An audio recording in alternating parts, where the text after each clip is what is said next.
इस औरत को तलाक दे दो। ख्वाब के अंदर गूंजने वाली वो सर्द आवाज मेरे कानों से टकराकर सीधी रूह में उतर गई। मेरे सामने एक नूरानी चेहरे वाले बुजुर्ग खड़े थे। उनका सफेद लिबास धुंध में भी चमक रहा था, लेकिन इनकी आंखों में मेरे लिए रहम नहीं, एक शदीद तंबिया थी। ये तुम्हारी नहीं, तुम्हारे ईमान की दुश्मन है। उन्होंने उंगली से मेरे घर की तरफ इशारा किया जहां अलीना सो रही थी। इसके जाहिर पर मत जाओ, इसका बातन कुफर के अंधेरों से भी ज्यादा सियाह है। मेरी आंख खुली तो दिल किसी डरे हुए परिंदे की तरह फड़फड़ा रहा था। माथे पर पसीने के खतरे थे। मैंने घबराकर अपने बराबर में लेटी अलीना को देख वो मासूमियत से सो रही थी। इसके चेहरे पर रात की इबादत के बाद एक सुकून और नूर था। तहज्जुद के लिए बहने वाले आंसुओं के निशान अभी भी इसके गालों पर खुश्क थे।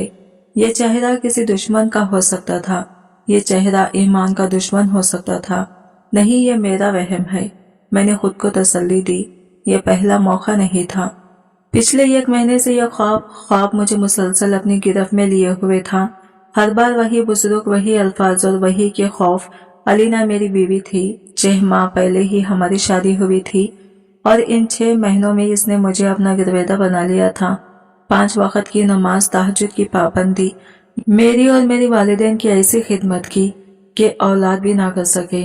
मोहल्ले में किसी के इंतकाल हो जाता तो लोग मैयत को गुस्ल देने के लिए सिर्फ अलीना को बुलाते। इसके हाथों में अल्लाह ने शफा रखी थी। इसकी सफाई का हर कोई मुतरातिफ था। मुझे इसकी इस नेकी पर फख्र था। वो मेरे लिए दुनिया में ही जन्नत का नमूना थी। उठ जाए, फजर का वक्त हो गया है। इसकी मधुर आवाज ने मेरे ख्यालात का तसलसल तोड़ा। इसने मुस्कुराकर मुझे देखा और वजू करने चली गई। मैं इसे जाता देखता रहा। इस मुस्कुराहट के पीछे भला क्या राज छुपा हो सकता था। मैंने सर झटककर इन वसवसों को दिमाग से निकाल दिया, लेकिन इस दिन जो होने वाला था इसने मेरे तमाम वहमों को एक ऐसी खौफनाक हकीकत में बदल देना था जिसका मैंने कभी तसव्वुर भी नहीं किया था। नाश्ते की मेज पर बैठे थे कि हॉस्पिटल से फोन आया। अम्मी की तबीयत अचानक बिगड़ गई थी। हम दोनों हॉस्पिटल भागे। अम्मी दिल की मरीजा थी। डॉक्टरों ने पहले ही जवाब दे दिया था, लेकिन हम उम्मीद का दामन थामे हुए थे। जब हम वार्ड में दाखिल हुए तो डॉक्टर ने अफसोस से सर हिला दिया। अम्मी हमसे बहुत दूर जा चुकी थी। घर में कहरम मच गया। बहनें, रिश्तेदार सभी जमा हो गए। हर आंख अश्कबार थी। अलीना ने एक समझदार और मजबूत औरत की तरह सबको संभाला, मेरी बहनों को दिलासा दिया, आने वाले लोगों का ख्याल रखा। इसके सब्र और हौसले को देखकर मेरा दिल इसकी मोहब्बत और एहतराम से मजीद भर गया।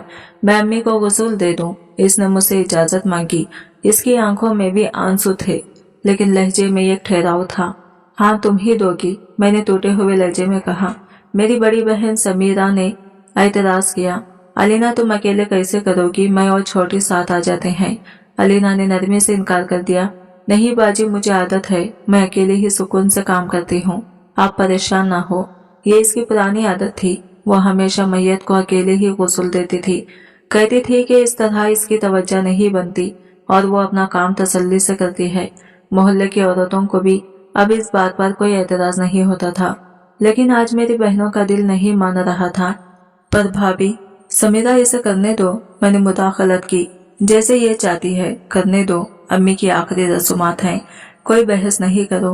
बहनें खामोश हो गई। अलीना अम्मी की मैयत के पास इस कमरे में चली गई और अंदर से दरवाजा बंद कर लिया। तकरीबन पौना घंटा गुजरा। इस दौरान कमरे से कोई आवाज नहीं आई। जब वो बाहर निकली तो इसका चेहरा आंसुओं से भीगा हुआ था, लेकिन मुतमईन था।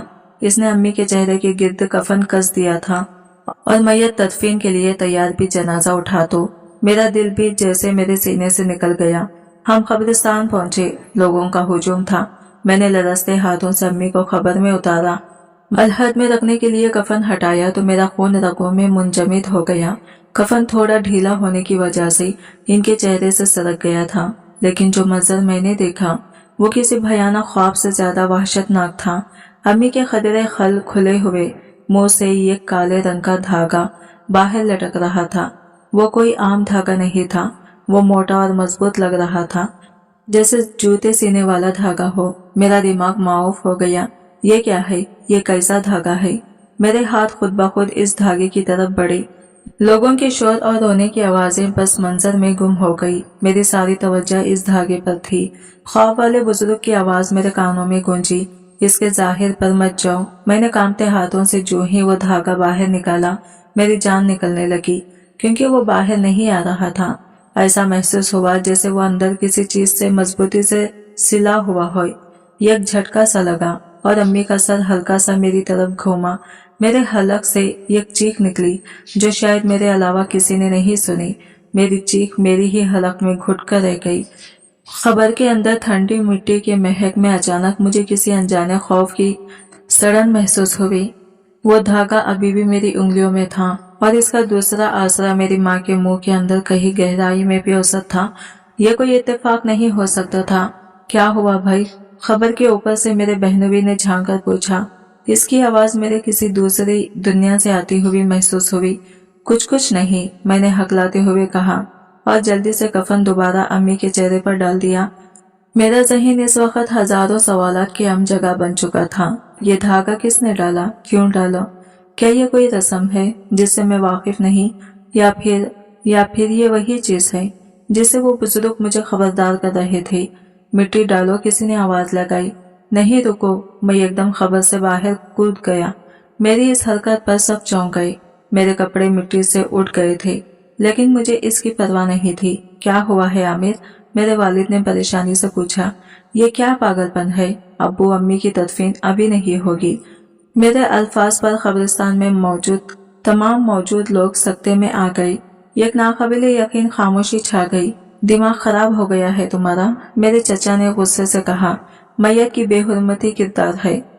चाचा, आप नहीं समझेंगे। मैयत को सही तरीके से गुस्ल नहीं दिया गया। मैं चाहता हूँ कि इसे दोबारा गुस्ल दिया जाए। ये अल्फाज मेरे मुंह से कैसे निकले मुझे खुद नहीं मालूम, लेकिन इस लम्हे मुझे यही सबसे मुनासिब बहाना लगा।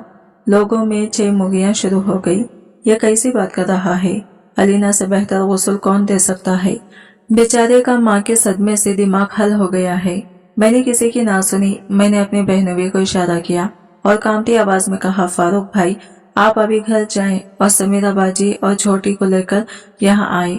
फौरन वो कुछ पूछना चाहता था, लेकिन मेरी हालत देखकर चुपचाप चला गया।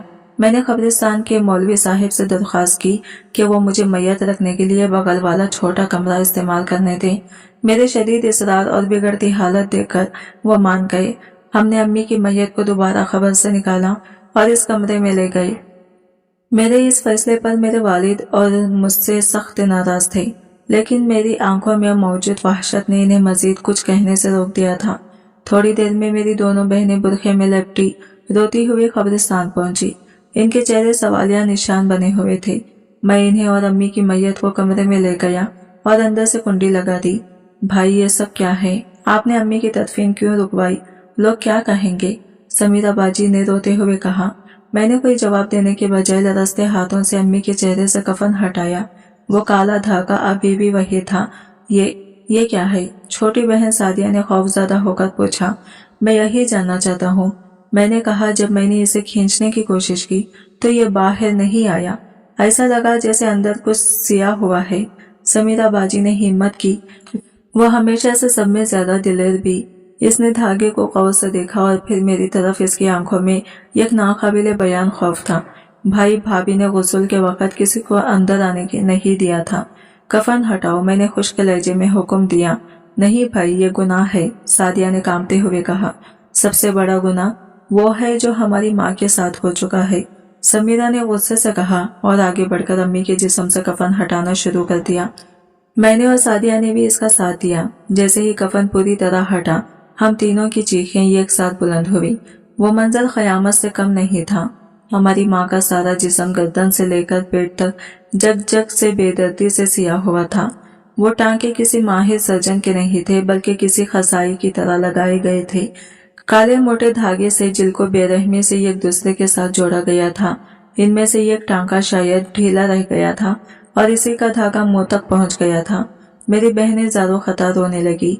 वो अपनी माँ के जिस्म पर लगे इन वहशियाना टाकों को छूकर बीन कर रही थी। ये क्या है?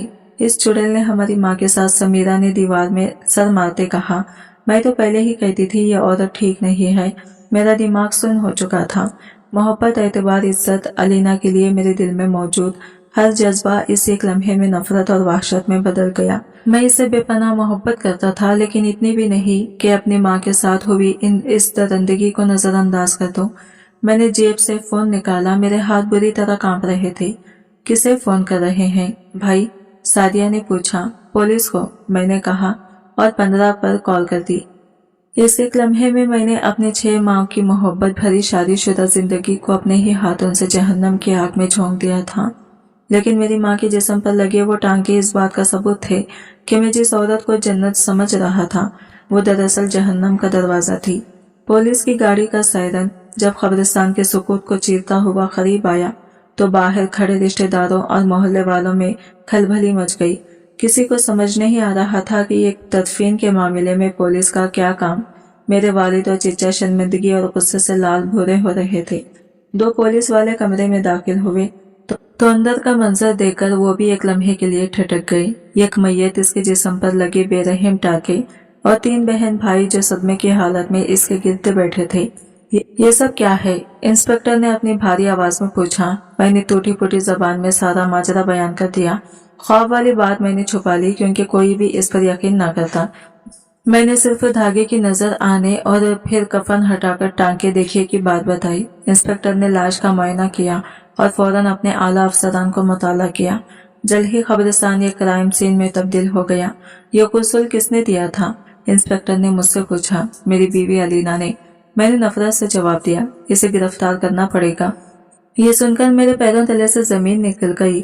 जिस औरत को मैंने कभी ऊंची आवाज में डांटा तक नहीं था, अब मैं खुद इसे पुलिस के हाथों गिरफ्तार कर रहा था। लेकिन मेरी माँ का मस्क शुदा जिस्म मुझे कोई और रास्ता इख्तियार करने की इजाजत नहीं दे रहा था। पुलिस की एक टीम मेरे साथ घर रवाना हुई। मैं जब घर में दाखिल हुआ तो अलीना को जाए नमाज पर बैठे दुआ मांगते हुए पाया।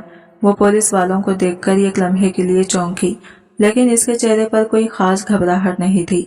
अलीना, तुम्हें हमारे साथ थाने चलना होगा, इंस्पेक्टर ने कहा। इसने कोई सवाल नहीं किया, कोई मज़ाहमत नहीं की। इसने बस एक नजर मुझ पर डाली। इसकी आंखों में ना कोई गिला था, ना कोई इल्तिजा। इसकी आंखें बिल्कुल स्पष्ट थी, जैसे वो जानती थी कि ऐसा ही होने वाला है। इसकी यही खामोशी सबसे ज्यादा खौफनाक थी। क्यों? मैंने क्या किया है? इसने पूछा तक नहीं। जब लेडी कांस्टेबल इसे ले जाने लगी तो मैंने अपने अंदर जमा शुदा सारी नफरत और गुस्से को जबान दे दी। मैं तुम्हें तलाक देता हूँ, मैं तुम्हें तलाक देता हूँ, मैं तुम्हें तलाक देता हूँ। मेरे अल्फाज पर इसने मुड़कर मुझे देखा। इसके होठों पर एक बहुत ही हल्की, तकरीबन नाकाबिले दीद मुस्कुराहट उभरी और फिर गायब हो गई। इसने एक लफ्ज भी कहे बगैर अपना सर झुकाया और पुलिस के साथ चली गई। इसका यह रद्द-ए-अमल मेरे लिए किसी तमाचे से कम नहीं था। वो रोई नहीं, चीखी नहीं, इसने मुझसे एक मौका तक नहीं मांगा। ऐसा लगा जैसे इसे इस तलाक की पहले से तोखा थी, या शायद इसे इसकी परवाह ही नहीं थी। थाने में हम सब मौजूद थे। मेरी माँ की लाश को पोस्टमार्टम के लिए हॉस्पिटल भिजवा दिया गया था। मेरे वालिद और रिश्तेदार मुझसे सख्त खफा थे कि मैंने खानदान की इज्जत बेच चुराहे पे नीलाम कर दी, लेकिन मेरी बहनें मेरे साथ थी। इंस्पेक्टर ने अलीना से तफ्तीश शुरू की। वो दूसरे कमरे में थी, लेकिन इसकी आवाज हम तक नहीं आ रही थी। तकरीबन 1 घंटे बाद इंस्पेक्टर बाहर आया। इसके चेहरे पर उलझन और गुस्से की तासीरात थी। वो कुछ नहीं बता रही। इसने कहा, बस एक ही बात कहती है कि जो किया ठीक किया। इसका मतलब है कि इसने एतराफ कर लिया है? मैंने बेचैनी से पूछा। एक तरह से हाँ, इंस्पेक्टर ने सर हिलाया। वो जुर्म से इनकार नहीं कर रही, लेकिन वजह भी नहीं बता रही। इसका रवैया बहुत अजीब है। ऐसा लगता है जैसे इसे किसी बात का कोई खौफ ही नहीं है। इस रात हम घर लौटे तो ऐसा लगा जैसे वह हमारा घर नहीं, कोई वीरान हवेली है। जिस औरत की मौजूदगी से इसे यह घर जन्नत लगता था, आज इसकी याद भी जहन्नम की आग की तरह दहर कर रही थी। मुझे वो बुजुर्ग बार बार याद आ रहे थे। इनकी बात सच साबित हुई थी। मैं अलीना के कमरे में गया। हर चीज अपनी जगह पर सलीके से रखी थी। इसकी किताबें, इसके कपड़े, इसकी जाए नमाज, हर चीज से नेकी और पारसाई की खुशबू आती थी। मुझे खुद पर गुस्सा आ रहा था कि मैंने 6 माह तक की कैसी नागिन को अपनी आस्तीन में पाला और मुझे खबर तक ना हुई। अचानक मेरी नजर बेड के नीचे रखे इसके ट्रंक पर पड़ी। ये वो जहेज में लाई थी। मैंने कभी इसे खोलकर नहीं देखा था। मैंने इसे घर बाहर घसीटा। इस पर एक छोटा सा ताला लगा हुआ था। मैंने अलमारी से हथौड़ी निकाली और एक ही बार में ताला तोड़ दिया। ट्रंक का ढक्कन उठा तो अंदर कपड़े नहीं, वहशत का सामान था। सर्जरी के आलत, जाली शनाख्ती कार्ड और एक पुरानी सी डायरी। मेरा दिल किसी अनहोनी के खौफ से बैठ गया। मैंने कांपते हाथों से डायरी उठाई। इसका पहला सफ़ा खोलते ही मेरे हलक में कांटे चुभने लगे। सफ़े पर जली हुरूफ में लिखा था मर्दों का हिसाब। इसके नीचे तारीखों के साथ औरतों के नामों की एक फहरिस्त थी। पहला नाम तकरीबन 1 साल पुराना था और आखिरी नाम मेरी माँ का था। हर नाम के आगे शहर का नाम लिखा था और इसके आखिर में एक मुख्तसर सा नोट दर्ज था। सामान वसूल पाया। मेरा खून रगों में खुश्क हो गया। ये क्या था? कैसा सामान? और ये बाकी औरतें कौन थी? क्या अलीना ने इन सब के साथ भी? मैं आगे सोचने की हिम्मत नहीं कर पा रहा था। मेरी माँ इस फहरिस्त में आखिरी शिकार थी। यह कोई एक कत्ल या एक बदहुरमती का वाक़या नहीं था। यह एक तसलसल था, एक मुंतज़िम सिलसिला जो ना जाने कब से चल रहा था। मेरा ज़हीन गद्दारी और फरेब की इस एहसास से फटने लगा। वो औरत जिसे मैं फरिश्ता समझता था, वो दरअसल मौत की सौदागर थी। इसकी रातों की इबादतें, इसकी खिदमत गुजारी, इसकी हर नेकी एक भयानक ड्रामा थी जिसका मकसद सिर्फ शिकार को फंसाना था। मैंने फौरन डायरी और सामान एक थैले में डाला। मुझे ये सबूत फौरन इंस्पेक्टर उस्मत को दिखाने थे। ये मामला मेरी जात से निकलकर अब ना जाने कितने मासूम जानों का हिसाब बन चुका था। मैंने गाड़ी की चाबी उठाई और जैसे ही घर के मरकजी दरवाजे की तरफ बढ़ा, बाहर गली में किसी चीज की गिरने की आवाज आई। मैंने फौरन लाइट बंद की और खिड़की के पर्दे से झांका। गली में नीम अंधेरा था, लेकिन मुझे एक साया हमारे घर की दीवार के साथ हरकत करता हुआ नजर आया। वो कोई आम राबेगर नहीं था। इसकी चाल में एक अजीब सी फिरती और एहतियात थी। मेरा दिल धक सा रह गया। क्या वो लोग जानते हैं कि ये डायरी मेरे पास है? क्या वो इसे वापस लेने आए हैं? मैंने दरवाजा खोलने का इरादा तुरुक कर दिया और पिछले दरवाजे से निकलने का सोचा। थैला मेरी बगल में दबा हुआ था। मैं दबे पांव किचन की तरफ बढ़ा। किचन का दरवाजा पिछली गली में खुलता था, जो निस्बतन ज्यादा तारीक और सुनसान थी। मैंने आहिस्ता से कुंडी खोली। दरवाजे की खिलने की हल्की सी चिरचिराहट इस खामोशी में किसी धमाके की तरह लगी। मैंने बाहर कदम रखा ही था कि सामने खड़े शख्स को देखकर मेरी सांस रुक गई। वो लंबा, तड़ंगा और मुकम्मल तौर पर सियाह लिबास में मलबूस था। इसका चेहरा भी कपड़े से ढका हुआ था। इसकी आंखें अंधेरे में चमक रही थी। इससे पहले कि मैं चीखता या भागता, इसने जेब से एक चाकू निकाला जो रात की रोशनी में चमका। वो चीज हमें दे दो, आमिर मियाँ। इसकी आवाज घुटी घुटी और सर्द थी। खामखा अपनी जान से हाथ धो बैठोगे। इसे मेरा नाम मालूम था। इसे मालूम था कि डायरी मेरे पास है। ये अलीना के लोग थे। मेरे पास सोचने का वक्त नहीं था। मैं पूरी कुव्वत से थैला इसके मुंह पर दे मारा और मुखालिफ सिमत में भाग खड़ा हुआ। वो एक लम्हे के लिए लड़खड़ाया। मैं जानता था कि मैं इसका मुकाबला नहीं कर सकता। भागना ही वाहिद रास्ता था। मैं अंधी गलियों में दीवाना दौड़ भाग रहा था। मेरे फेफड़े जवाब दे रहे थे, लेकिन मौत का खौफ मुझे भागने पर मजबूर कर रहा था। कुछ दूर जाकर मैंने मुड़कर देखा। वो मेरे पीछे नहीं था। शायद वो ट्रंक के बाकी सामान में उलझ गया था या मुझे अंधेरे में खो बैठा था। मैंने एक दीवार का सहारा लिया और हाँफने लगा। मेरे हाथ में पकड़ी डायरी अब कोई सबूत नहीं, बल्कि मेरी मौत का परवान लग रही थी। मैं अब सिर्फ और सिर्फ एक मकतूला का बेटा नहीं था। मैं एक ऐसे खतरनाक गिरोह का निशाना बन चुका था जिसकी जड़ें मेरी सोच से कहीं ज्यादा गहरी थी। रात के पिछले पहर में जब थाने पहुंचा तो मेरी हालत देखने वाली थी। कपड़े फटे हुए, सांस उखड़ी हुई और चेहरे पर वहशत तारी थी। इंस्पेक्टर अजमत मुझे देखकर अपनी कुर्सी से खड़ा हो गया। आमिर साहब, आप ठीक तो हैं? ये क्या हालत बना रखी है? मैंने कांपते हाथों से डायरी इसके मेज पर रख दी। इंस्पेक्टर साहब, ये सिर्फ मेरी माँ का मामला नहीं है, ये एक पूरा गिरोह है। मैंने इसे डायरी में लिखी तफसीलात और रात को हुए हमले के बारे में सब कुछ बता दिया। इंस्पेक्टर ने डायरी को देखा तो इसके माथे पर भी पसीना आ गया। इसने फौरन अपने अमले को फहरिस्त में मौजूद नामों और पतों की तस्दीक करने का हुक्म दिया। अगली सुबह तक पुलिस ने इब्तिदाई तफ्तीश मुकम्मल कर ली थी। डायरी में लिखे तमाम नाम असली थे।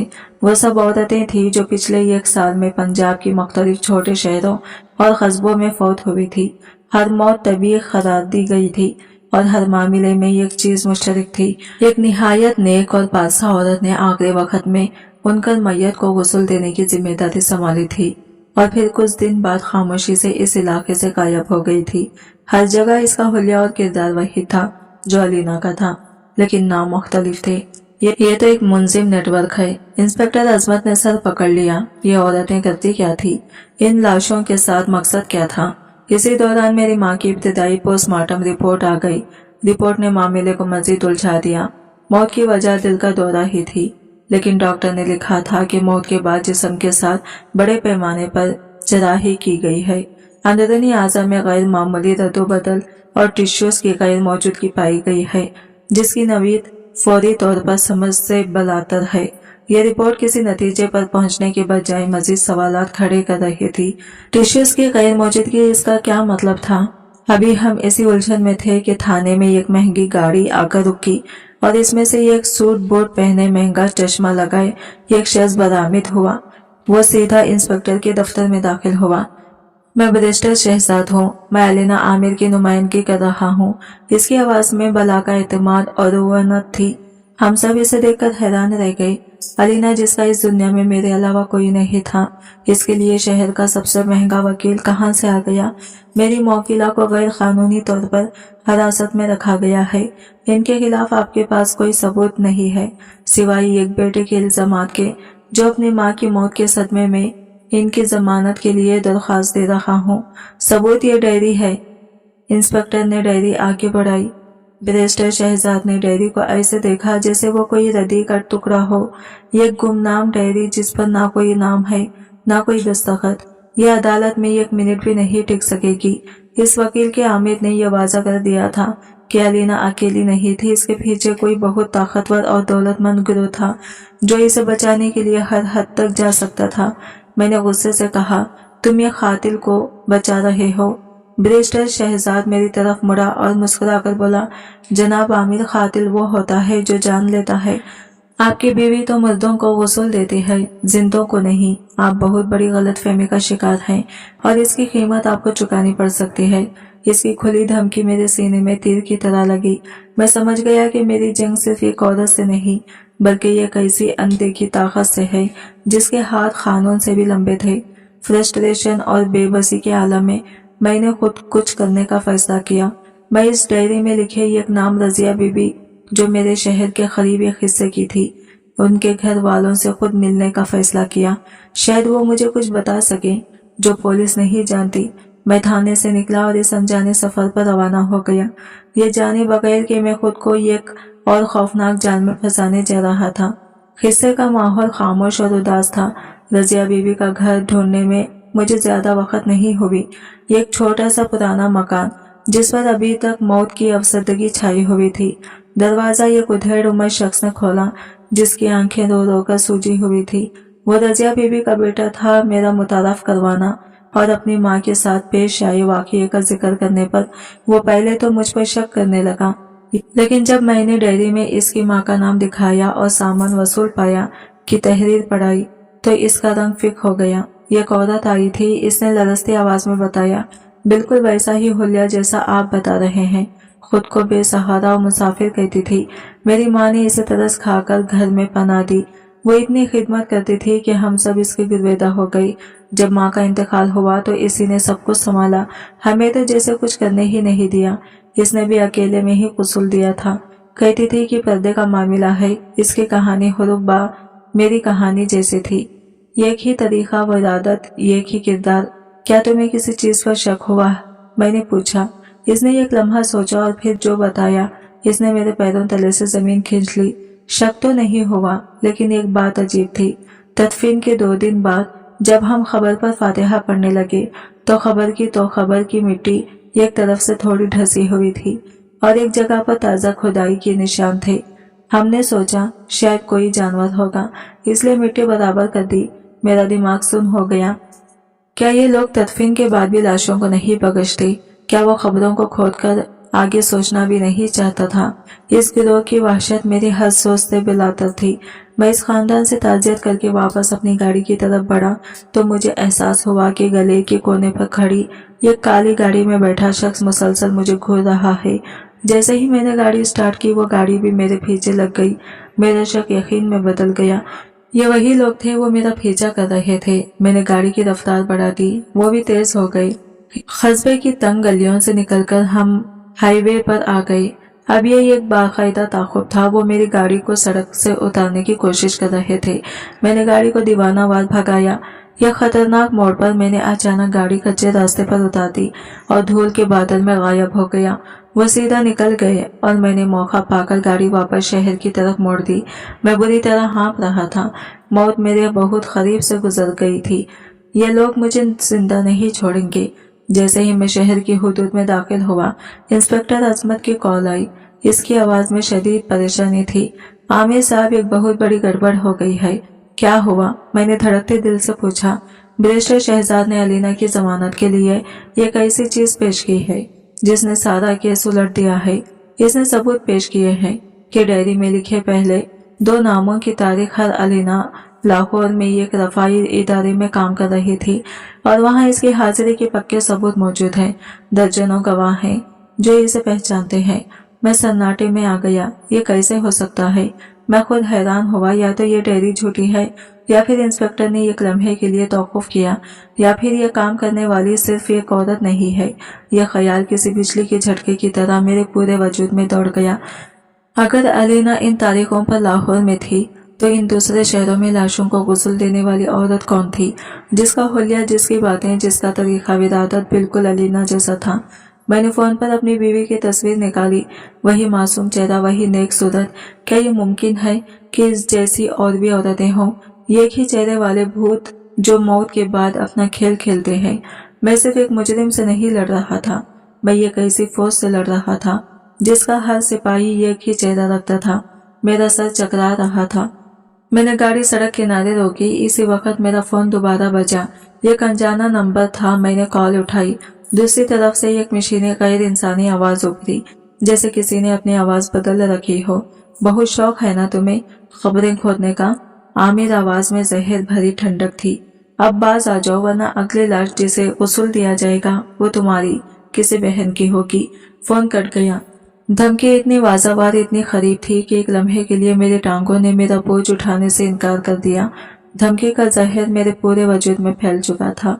मेरी बहनें, वो अब इस अनदेखी जंग का अगला मुमकिना निशाना थी।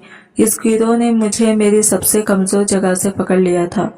इस रात मैं एक पल भी सो न सका। मेरा जहन खौफनाक अमकनात के आम जगह बना हुआ था। मैं कभी उठकर कमरे में टहलने लगता, कभी खिड़की से बाहर तारीकी में झांकता, जैसे कोई साया मेरी ताके में हो। मैंने अपनी बहन की तस्वीर देखी जो मेज पर रखी थी। वो अपने बच्चों के साथ मुस्कुरा रही थी। यह मुस्कुराहट मेरे लिए इतनी कीमती थी कि मैं इस पर पूरी दुनिया की दौलत कुर्बान कर सकता था। इंसाफ तो फिर बहुत छोटी चीज थी। सुबह होते ही मैंने फैसला कर लिया। मैंने कांपते हाथों से इंस्पेक्टर अजमत को फोन किया। इंस्पेक्टर साहब, मैं ये सब छोड़ रहा हूँ। मेरी आवाज मेरे अपने कानों में आज भी लग रही थी। मैं मजीद आगे नहीं जा सकता। मुझे मेरी बहनें अजीज है। वो जो चाहते हैं मैं करने को तैयार हूँ। इंस्पेक्टर अजमत कुछ देर खामोश रहा, फिर इसकी भारी आवाज उभरी। आमिर साहब, मैं आपके खौफ को समझ सकता हूँ, लेकिन अगर आज आप पीछे हट गए तो ये दरिंदे जीत जाएंगे। वो आपको फिर भी नहीं छोड़ेंगे। गवाह को कोई जिंदा नहीं छोड़ता। आपकी जंग अब सिर्फ आपकी नहीं, हम सब की है। मैं आपसे वादा करता हूँ, मैं आपकी बहनों पर आंच भी नहीं आने दूंगा। इनकी हिफाजत अब मेरी जाती जिम्मेदारी है। इसके अल्फाज में यह कैसी ताकत और यकीन था कि मेरे अंदर टूटी हुई हिम्मत फिर से जुड़ने लगी। मैं खामोश हो गया, लेकिन मेरा दिल अभी भी मुतमईन नहीं था। दूसरी तरफ इंस्पेक्टर अजमत खुद भी शदीद दबाव में था। केस एक बंद गली में दाखिल हो चुका था। अलीना खामोश थी और इसके पीछे मौजूद ताकतवर वकील कानून की हर कमजोरी से फायदा उठा रहा था। इस रात वो देर तक अपने दफ्तर में बैठा केस की फाइल पढ़ता रहा। इसकी नजर बार बार पोस्टमार्टम की रिपोर्ट पर जाकर ठहर जाती। अंदरूनी टिश्यूज की गैर मामूली गैर मौजूदगी या फकरा इसे बेचैन कर रहा था। यह कोई आम डॉक्टर की जबान नहीं थी। इसमें कुछ छुपाया जा रहा था, या लिखने वाला खुद उलझन का शिकार था। अचानक इसे अपने पुराने दोस्त डॉक्टर रियाज का ख्याल आया, जो लाहौर में मुकीम मुल्क के सबसे बड़े डॉक्टर रियाज ऐसे पेचीदा कैंसर को सुलझाने में शोहरत रखते थे जिन्हें बाकी सब लाइलाज समझकर छोड़ देते थे। इंस्पेक्टर ने फौरन फोन उठाया। रियाज साहब, माजरत, इस वक्त तंग कर रहा हूँ। इसने कहा, अजमत साहब खैरियत तो है? इतनी रात को इंस्पेक्टर ने इसे मुख्तसर सारा केस बताया। एक नेक औरत जो मैयत को गुस्ल देती है और फिर लाश के अंदर से टाके बरामद होते हैं। डॉक्टर रियाज की दिलचस्पी बढ़ गई। मुझे फौरी तौर पर इस लाश की तस्वीर और पोस्टमार्टम की रिपोर्ट भेजो। हर जाविये से ली गई तस्वीर, खास तौर पर इन टांगों के अगले दिन तक तमाम मवाद डॉक्टर रियाज तक पहुंच चुका था। हम सब बेचैनी से इसके जवाब का इंतजार कर रहे थे। 2 दिन गुजर गए और फिर एक रात के जब मैं इंस्पेक्टर के दफ्तर में ही बैठा था, इसका फोन बजा। दूसरी तरफ डॉक्टर रियाज थे। अजमत, तुमने ये क्या भेजा है? मुझे डॉक्टर रियाज की आवाज में इस दिन शदीद गुस्सा और बेचैनी थी। क्यों रियाज साहब, खैरियत? कोई सुराग मिला? अजमत, तुम लोग वहाँ क्या कर रहे हो? ये कोई काला जादू, कोई तो हम पुरुषी है। बेहुरमती का केस नहीं है, ये साफ साफ इंतहाई बेरहमी से की गई है। पोस्टमार्टम आर्गन बार वेस्टिंग है। ये इंसानी आज़ा की चोरी है। कमरे में जैसे एक धमाका हुआ, मेरे कानों में साए होने लगी। आज़ा की चोरी? क्या मतलब? आप क्या कह रहे हैं? इंस्पेक्टर ने बेयकीनी से पूछा। मैं जो कह रहा हूँ इसे ध्यान से सुनो। डॉक्टर रियाज ने तफसील बताना शुरू की। ये टांके बिल्कुल इसी जगह पर हैं जहाँ इंसानी गुर्दे होते हैं। तुम्हारी रिपोर्ट कहती है टिश्यूज की गैर मौजूदगी। अरे भाई, वो टिश्यूज नहीं, पूरा का पूरा गुर्दा गायब है। शायद दोनों ही निकाल लिए गए हैं।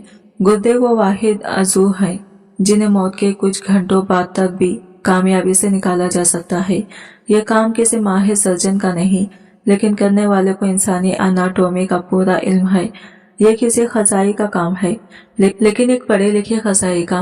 यही एक बैनुल अक़वामी ग्रुह है जो मौत के फौरन बाद लाशों से गुर्दे निकालकर ब्लैक मार्केट में लाखों डॉलर्स में बेचता है। हर लफ्ज मेरे ज़हन पर हथौड़ी की तरह लग रहे थे। सामान वसूल पापा, वो सामान इंसानी आज़ा थी। वो नेक पालसा औरतें दरअसल कफन की आड़ में लाशों को नोचने वाली गुड़ थी। इस एक फोन कॉल ने केस का रुख ही बदल दिया। अब हमारे पास एक मकसद था, एक ठोस वजह थी। इंस्पेक्टर अजमत ने मुझे देखा। इसकी आंखों में अब अफसोस नहीं, आग थी। अब मुंह खोलेगी। हम तफ्तीश कमरे के बाहर खड़े थे।